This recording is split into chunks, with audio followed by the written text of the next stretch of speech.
नमस्कार दोस्तों, स्वागत है आपका मनदीप महेंद्र शो में। दोस्तों, आज का जो चर्चा का विषय है वो है खट्टर साहब का एक बयान। खट्टर साहब कल यमुनानगर में थे और उन्होंने एक बड़ी भविष्यवाणी की है। उन्होंने कहा कि चौथी बार भी बीजेपी की सरकार बनेगी। इस चर्चा में मेरे साथ वरिष्ठ पत्रकार है महेंद्र सिंह। सर, बयान तो देखा ही होगा आपने, क्या कुछ कहेंगे सर? हाँ, बयान देखा, पूरे हरियाणा ने बयान देखा और कॉन्फिडेंस देखा मनोहर लाल खट्टर का और बीजेपी का। और उससे भी ज्यादा देखने वाली बात यह है कि इस बयान को काउंटर करने के लिए, इस बयान के का जवाब देने के लिए विपक्ष आगे नहीं आया। विपक्ष में खड़े होकर किसी ने यह नहीं कहा कि ना, ऐसा नहीं होने देंगे, अब की बार तो हराएंगे। तो ये जो कॉन्फिडेंस मनोहर लाल खट्टर के भीतर है, बीजेपी के भीतर है, ये इसके बाद के घटनाक्रम से एक तरह से ऐसा लगता है कि हाँ, ऐसा तो हो सकता है। जबकि राजनीति में इतनी बड़ी भविष्यवाणी करना आसान नहीं है। और जाहिर तौर पर बीजेपी के नेता है तो वो तो कहेंगे ही, वो ये तो कहेंगे नहीं आके कि अगली बार तो जी कांग्रेस की सरकार बनेगी या जेजेपी या इनेलो की सरकार बनेगी। ऐसा तो नहीं कहेंगे। वो तो कहेंगे कि अगली बार भी बनेगी और बार बार बीजेपी की ही सरकार बनेगी। ये तो उनसे एक्सपेक्टेड है। लेकिन एक्सपेक्टेड जो नहीं है वो ये नहीं है कि विपक्ष का कोई नेता, विपक्ष के तमाम नेता, पूरा विपक्ष ऐसे बयान, ऐसी चुनौती, ऐसे कॉन्फिडेंस के ऊपर चुप्पी साध जाए जो जी हुआ है हरियाणा में। इसका मतलब ये एक तरह से मान लिया गया है विपक्ष के द्वारा भी। एक मेरी थोड़ी देर पहले जब आपने कहा कि इस इशू के ऊपर हमें चर्चा करनी है, तो मेरी कांग्रेस के नेता से बात हुई कि आप लोगों ने, किसी ने इस बयान का जवाब नहीं दिया। तो हंस के कहा कि क्या जवाब दे, सच ही तो बोल रहा है। तो ये स्थिति है आज की तारीख में विपक्ष की। और ये जी एक तरह से हरियाणा के लिए राजनीतिक तौर पर और एक जनता के तौर पर बहुत ही निराशाजनक स्थिति है। क्योंकि लोकतंत्र में दो पलड़े होते हैं और उनके बीच में कहीं ना कुछ तो बैलेंस होना चाहिए। ठीक है, जाहिर तौर पर सरकार का पलड़ा भारी होता है, लेकिन विपक्ष के पलड़े में कुछ तो वजन होना चाहिए, कुछ तो सरकार के सामने चुनौती होनी चाहिए। ये वजन, ये चुनौती विपक्ष खो चुका है। इसलिए एक पलड़ा इतना हावी हो गया है कि आज वो इलेक्शन से इतने दिन दूर, इलेक्शन से इतनी पहले इतना बड़ा दावा कर पा रही है सरकार। जी। इस समय सर दादा गौतम ने भी उनका भी एक बयान आया है और एक बड़ा बयान दिया है कि जो सरकार की जीरो टॉलरेंस है। दादा गौतम ने कहा कि ऐसा कुछ नहीं है, भ्रष्टाचार चरम सीमा पर है और तो और नेता भी इस भ्रष्टाचार में लिप्त हैं। बहुत सारे नेता पैसे लेते हैं। और दूसरी तरफ सर, अमेरिका से युवा डिपोर्ट किए जा रहे हैं और दो बड़े हादसे हाल फिलहाल में हो चुके हैं और इससे पहले भी मनीषा हत्याकांड जो मामला हुआ था। और इस बीच ये एक बड़ा बयान आना, तो क्या क्या ये कहें? क्योंकि देखो, मैं बता रहा हूं, आपने इतने सारे इश्यूज गिनवा दिए जी और इनके ऊपर कोई ऐसा नहीं है कि ये विपक्ष ने आरोप लगा दिया है, विपक्ष ने कोई बड़ा खुलासा कर दिया है। बीजेपी के ही विधायक, बीजेपी के शायद सबसे वरिष्ठ नेता, वो कह रहे हैं स्टेज के ऊपर सरेआम। कोई ये भी नहीं कह सकता कि बयान को तोड़ मरोड़ के पेश किया है। तो ये तो है, ये विपक्ष को पता है, ये सरकार को पता है। आज की तारीख में बेरोजगारी का आलम, हरियाणा में बेरोजगारी किस हद तक बढ़ चुकी है, ये भी सबको पता है। खुद केंद्र सरकार के आंकड़े, सीएमआई के आंकड़े, हरियाणा सरकार के भी बहुत सारे आंकड़े, बहुत सारी रिपोर्ट्स इस बात की तस्दीक करती हैं कि बेरोजगारी है। और ये जो आपने कहा कि हरियाणा के लोग जो डोंकी मारकर दूसरे देश में जाने के लिए मजबूर हैं, हरियाणा की जवानी, तो ये बेरोजगारी ही तो इसके पीछे सबसे बड़ी वजह है। तो ये तो सबको दिखाई दे ही रहा है। और वाई पूरण कुमार के मामले की तरफ आपने इशारा किया, संदीप लाठर के केस की तरफ आपने इशारा किया, ये है। मनीषा हत्याकांड हुआ, मनीषा का जो पूरा का पूरा मामला हुआ, ये है। उसके बाद पूरा आंदोलन हुआ, ये है। लेकिन इस पूरे घटनाक्रम में, इस पूरी पिक्चर में आपको सरकार थोड़ी बहुत कहीं ना कहीं नजर आ जाएगी, आपको मुखर होकर बोलती हुई जनता नजर आ जाएगी, लेकिन विपक्ष अपनी भूमिका में आपको नजर नहीं आएगा। इतने बड़े इश्यूज के बाद भी विपक्ष निष्क्रिय तौर पर बैठा रहे, ये आपको नजर नहीं आएगा लोकतांत्रिक प्रक्रियाओं के भीतर, जहां लोकतांत्रिक प्रक्रियाएं सही से पालना हो रही हो। आपको एक एग्जांपल देता हूं, हमारे साथ लगता हुआ दिल्ली है। दिल्ली में पता है क्या हो रहा है कि अभी हारी है ना दिल्ली में, तो आम आदमी पार्टी भी अभी हारी है, लेकिन आम आदमी पार्टी किस हद तक सक्रिय है वो मैं बताता हूं आपको कि यमुना की सफाई को लेकर, प्रदूषण को लेकर ऐसे ऐसे खुलासे आम आदमी पार्टी के नेता सौरभ भारद्वाज, आम आदमी पार्टी के नेता ग्राउंड पर उतरकर ऐसी ऐसी रिपोर्टिंग कर रहे हैं जो काम हमारे आपके जैसी मीडिया को करना चाहिए। वो लोग जाकर वीडियो बना के बता रहे हैं कि देखिए किस तरह पोल्यूशन के आंकड़े को कम करने के लिए वो जो पोल्यूशन डिटेक्शन सेंटर है वहां पर एक तरह की बारिश करवाई जा रही है। वहां पर जो पानी के टैंकर हैं उनको घुमाया जा रहा है, उनसे पानी बरसवाया जा रहा है कि वहां पर सब कुछ ठीक हो जाए और जो डिटेक्ट हो वो पोल्यूशन कम नजर आए।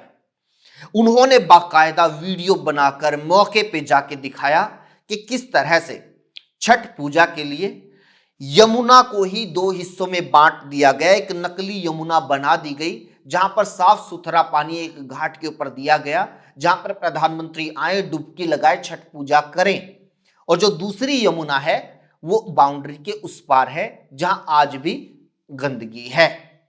तो ये चीज कौन कर रहा है? ये मीडिया ने नहीं की, ये जनता ने नहीं की, ये वहां के विपक्ष ने की।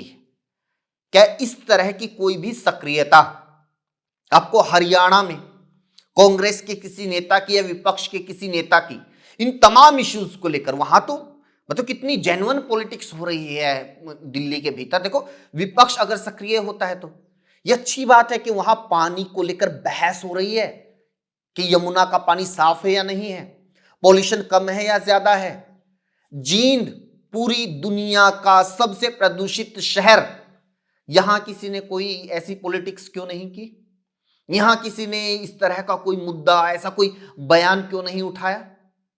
जी। हमारा रोहतक, हमारे गुड़गांव, फरीदाबाद, ये दुनिया की मोस्ट पोल्यूटेड सिटीज में से एक रहते हैं, हमेशा कभी आंकड़े उठाकर देख लीजिए।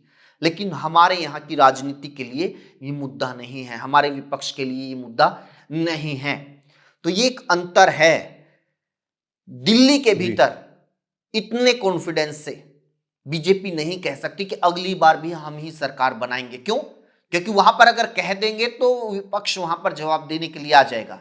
लेकिन हरियाणा में सरकार में बैठे नेता मनोहर लाल खट्टर ये कह सकते हैं, पूरे कॉन्फिडेंस से कह सकते हैं कि हाँ अगली बार भी सरकार बनाएंगे। और मैं कहता हूं, आप कैमरा बंद करके आप कांग्रेस के नेताओं से जाके बात कर लीजिए, वो भी इस बात की तस्दीक कर देंगे कि हाँ सही कह रहे हैं, होगा तो यही। क्योंकि कांग्रेस की जो लड़ाई है ना, आप देखेंगे वो बीजेपी से है ही नहीं जी। इतनी बड़ी हार के बाद भी आज भी कांग्रेस की लड़ाई आपस में ही है। आज भी कोई नेता ये कोशिश नहीं कर रहा है, वो चाहे नया हो या पुराने हो, कोई ये कोशिश नहीं कर रहा है कि भाई अब तो सुधर जाओ, अब तो कोई साथ में बैठ के कोई सामूहिक नीति, रणनीति, कोई एजेंडा, कोई प्रोग्राम बना लो। इतने सारे इश्यूज हो गए, क्या कभी आपने सुना कि भी इन तमाम इश्यूज को लेके कोई बैठक बुलाई गई है ताकि एक पार्टी लाइन तैयार हो? उस मुद्दे के ऊपर किस तरह से विपक्ष, कांग्रेस जनता के बीच जाएगी? क्या कोई धरने प्रदर्शन का प्रोग्राम बनेगा? क्या कोई प्रेस कॉन्फ्रेंस, कोई ज्ञापन का प्रोग्राम बनेगा? कौन सा नेता कहां पर जाकर इस मुद्दे के बारे में बोलेगा? ऐसा कुछ होता हुआ नजर नहीं आता। कुलदीप बिश्नोई ने फिर सही कहा कि विपक्ष बेरोजगार हो गया है, और उन्होंने ये भी कहा कि हुड्डा साहब और दीपेंद्र हुड्डा को आगे बेरोजगार लगा लेना चाहिए। देखिए ये बात है ना, बीजेपी का कोई नेता कहता ना, थोड़ा सा मतलब लोग है ना ये मानते कि हाँ चलो, मानते हैं कि भी ये सरकार में बैठे हैं और वो विपक्ष में बैठे हैं, तो ये बयानबाजी चलती रहती है। लेकिन कुलदीप बिश्नोई ने ये बात कह के एक तरह खुद की ही जगह हसाई करवा ली है। उन्होंने अपने ही लोगों को याद दिलवा दिया है कि आज की तारीख में उनकी क्या हालत है खुद की। वो कांग्रेस के भीतर मुख्यमंत्री बनना चाहते थे, बीजेपी के भीतर गए, आज की तारीख में आप मुख्यमंत्री छोड़ दीजिए, दूर दूर तक वो वहां पर दावा भी नहीं कर सकते। आप छोड़ दीजिए कि वो लोकसभा के सांसद हैं, आप छोड़ दीजिए कि वो राज्यसभा के सांसद हैं, आप छोड़ दीजिए वो कहीं पर कोई चेयरमैन है या पार्टी के भीतर कोई बड़ा पद है, कोई सरकार के भीतर कोई बड़ी जिम्मेदारी है। आज की तारीख में वो खुद विधायक भी नहीं है, और उनके समाज का जो एक संगठन था जहां पर उनकी पूरी पैठ थी, वहां से भी वो दरकिनार कर दिए गए हैं। उनके बेटे जो विधायक बने थे उपचुनाव को जीत के, उस जी। टाइम पर यह कहा गया था कि इनको तो जीतते ही मंत्री बना दिया जाएगा, लेकिन नहीं बनाया गया, टरकाया गया। उसके बाद फिर अगला चुनाव तो वो हार ही गए। उनको भी कहीं सरकार या पार्टी में इस तरह से एडजस्ट नहीं किया गया कि इतना बड़ा परिवार, इतनी बड़ी लेगेसी, चौधरी भजनलाल की जो लेगेसी, जिनका पूरे हरियाणा में एक जमाने में पैठ मानी जाती थी, जिनको पॉलिटिक्स का पीएचडी कहा जाता था, उनके परिवार के लोगों को एक तरह से बीजेपी ने अच्छे से बेरोजगार कर रखा है। अगर वो टिप्पणी करते हैं, क्योंकि दीपेंद्र हुड्डा तो लोकसभा सांसद हैं, भूपेंद्र हुड्डा नेता प्रतिपक्ष हैं, कहीं ना कहीं उनके पास तो कुछ ना कुछ तो जिम्मेदारी है, कम से कम जनता उनके हलकों से तो उनके ऊपर मोहर लगा रही है। आपको तो आपका जो गढ़ कहा जाता था वहां से भी नकार दिया गया है। तो ये जब कुलदीप बिश्नोई ने ये बात कही तो लोगों को थोड़ी सी अखरी, बीजेपी का कोई और नेता कहता तो शायद उसके ऊपर इस तरीके का रिएक्शन भी नहीं आता और वो नोटिस भी नहीं होती, क्योंकि सरकार में बैठे हुए लोग कह देंगे विपक्ष को, ये चलता रहता है। जी, जो बात आप या हम कर रहे हैं तो ये कहीं ना कहीं इनका जवाब विपक्ष को देना चाहिए, लेकिन वो लोग नहीं दे रहे। विपक्ष का तो मैं वही बता रहा हूं ना मनदीप, आज भी जो विपक्ष के नेताओं की, कांग्रेस के नेताओं की, और असल में पूरे विपक्ष की आप मान के चलिए, आप देखिएगा कि इनकी पूरी की कांग्रेस की लड़ाई तो ये है कि एक दूसरे को कैसे काटा जाए। आज भी यही लड़ाई है। अब भी जो सद्भावना यात्रा शुरू हुई थी जी, और पिछले दिन सद्भाव यात्रा। सद्भावना या सद्भाव यात्रा जो भी नाम है उनका, ब्रिजेंद्र सिंह की यात्रा का, जी। तो ब्रिजेंद्र सिंह के बहुत सारे बयान हमने सुने। लगा कि एक समझदार आदमी, ठीक है, कुछ ना कुछ करना चाहता है, सक्रियता दिखाना चाहता है, लेकिन फिर धीरे धीरे उनकी यात्रा का विरोध हुआ। कुछ लोगों ने ऐसे बयान, गैर जरूरी बयान दिए, कोई जरूरत नहीं थी भाई। अगर कोई नेता कुछ करना चाहता है तो आप कौन होते हो उनको रोकने वाले? दिए गए कुछ गैर जरूरी बयान, लेकिन उनके जवाब में जो ब्रिजेंद्र सिंह ने जवाब दिए हैं, बयान दिए हैं, वो भी उसी लाइन में जा रहे हैं जिस लाइन में कांग्रेस ऑलरेडी खड़ी है। वहां पर भी ये नहीं नजर आता कि भी ब्रिजेंद्र सिंह की जो जुबान है, ब्रिजेंद्र सिंह का जो स्टाइल है, वो कांग्रेस के बाकी नेताओं से अलग है। इस बात में कांग्रेसी ये तसल्ली कर सकते हैं, इस बात से खुश हो सकते हैं तमाम कांग्रेसी कि ब्रिजेंद्र सिंह का जो स्टाइल है ना, वो प्योर कांग्रेसी स्टाइल है। वो भाजपा के रंग में नहीं रंगे हैं कि भी अनुशासन होना चाहिए, पार्टी की नेताओं के खिलाफ नहीं बोलना, आपस में किसी तरीके की खींचतान या फूट नहीं दिखानी, मीडिया के भीतर बात नहीं करनी। ये इस तरह के पैरामीटर्स, इस तरह का अनुशासन, ये बीजेपी के नेताओं पर लागू होता है। कांग्रेस के नेता इस तरह से करते हैं, तमाम नेता करते हैं, और ब्रिजेंद्र सिंह भी वो कर रहे हैं।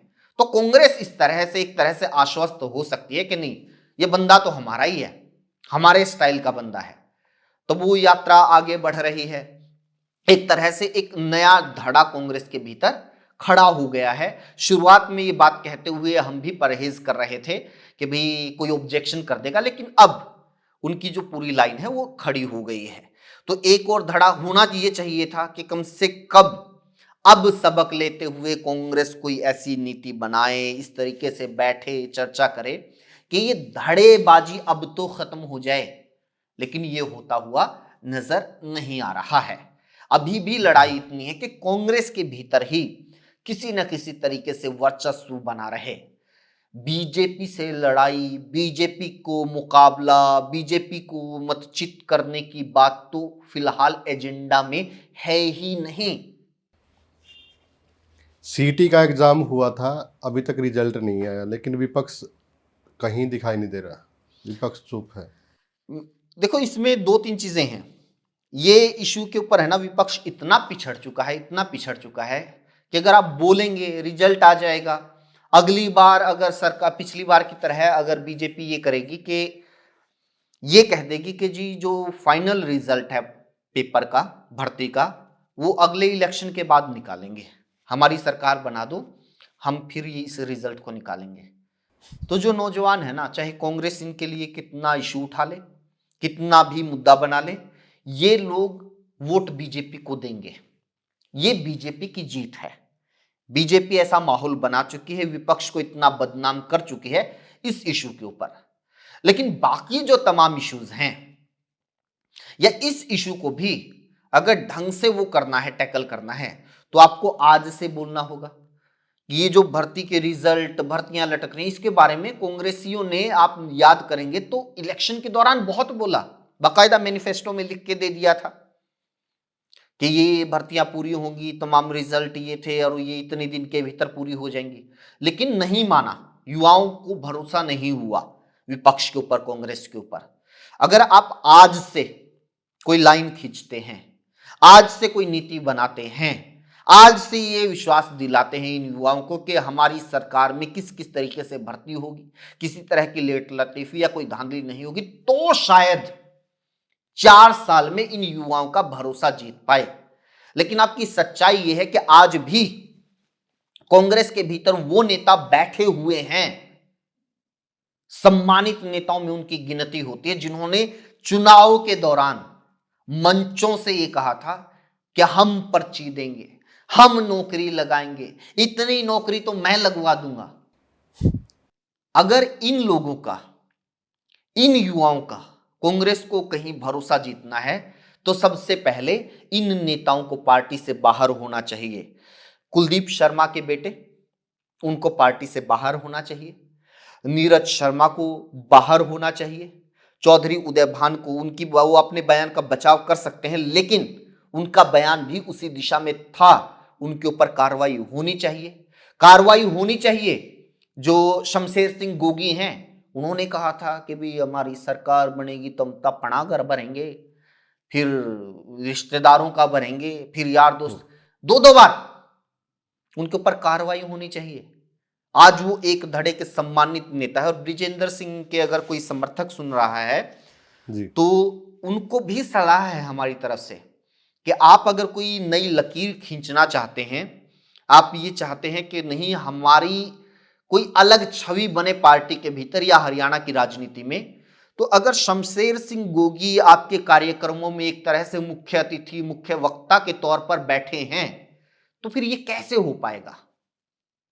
क्या आपसे पूछा नहीं जाएगा कि जी ये नेता हैं, इनके बयान आपको सुना दे, क्या ब्रिजेंद्र सिंह जवाब दे पाएंगे, उनके बयान का समर्थन कर पाएंगे?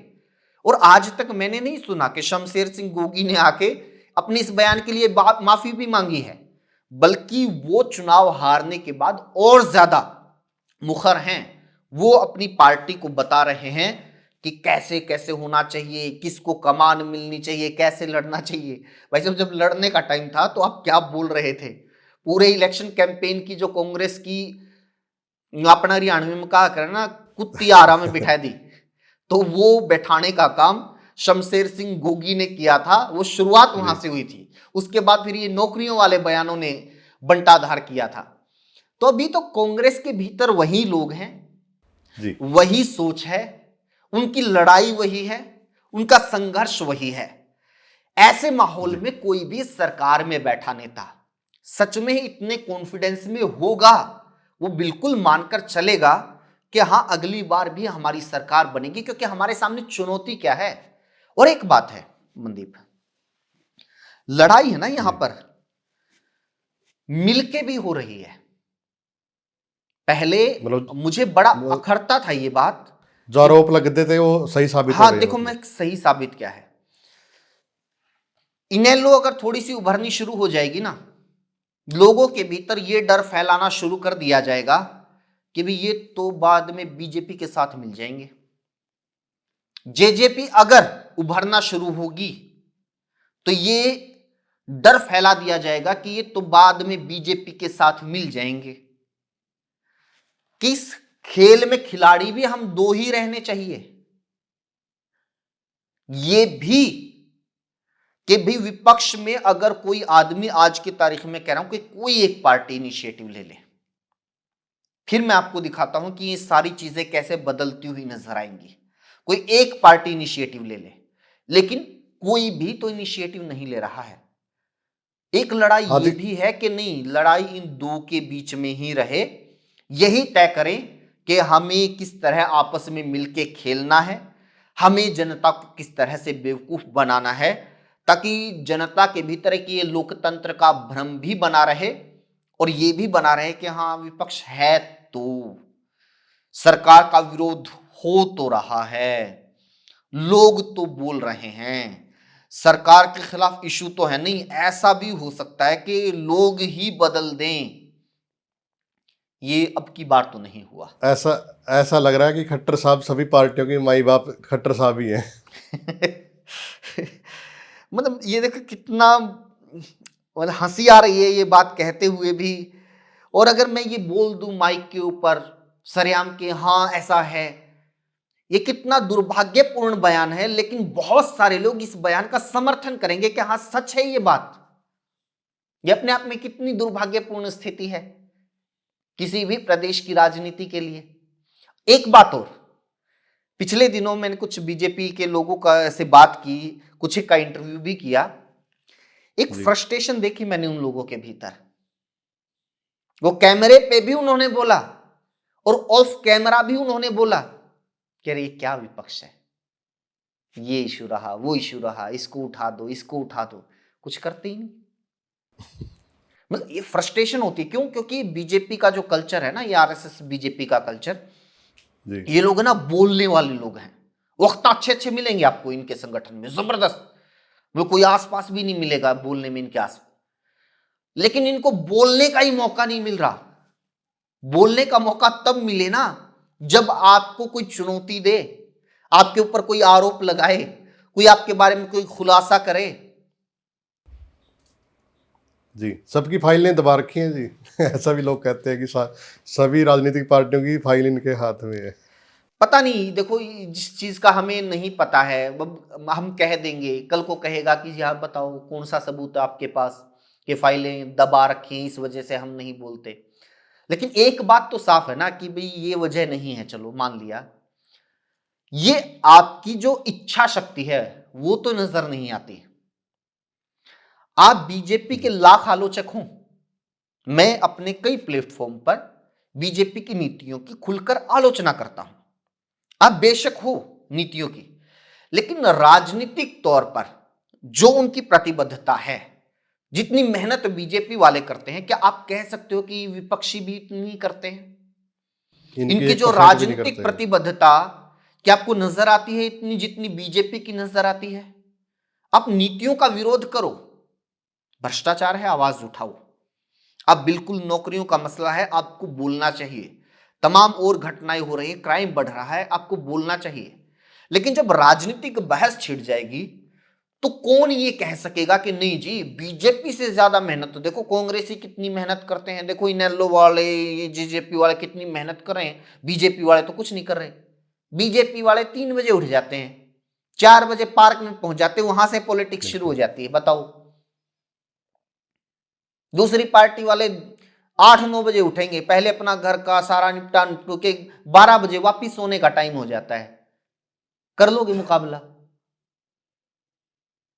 जी, बीजेपी का 1% भी काम नहीं कर सकते ये लोग, जो दूसरी विपक्षी पार्टियां हैं, तो जो ये बीजेपी राजनीति कर रही है। इस पूरी चर्चा में है ना, जैसे बात करते करते भी मैं नोटिस कर रहा हूं कि देखो इन पार्टियों का मसला है, हमें क्यों टेंशन लेनी चाहिए, लेकिन देखो होती है ना टेंशन, तो ये फ्री हैंड कोई सरकार भी नहीं चाहती।